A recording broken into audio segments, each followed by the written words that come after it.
রানী Victoria এবং এর যে অসম্ভব রকমের কারুকার্য আমাকে খুব হতভম্ব করেছে।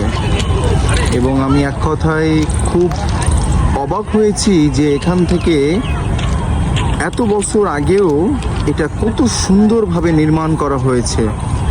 যদিও আমরা আধুনিক দাবি করি, কিন্তু তখন কোনো আধুনিকের ছোঁয়া ছিল না। তারপরেও এই কারুকার্য দেখে আমাকে অসম্ভব রকমের অনুভব সৃষ্টি করেছে, অসম্ভব রকমের আবেগ সৃষ্টি করেছে। এবং এটা সত্যি অসম্ভব।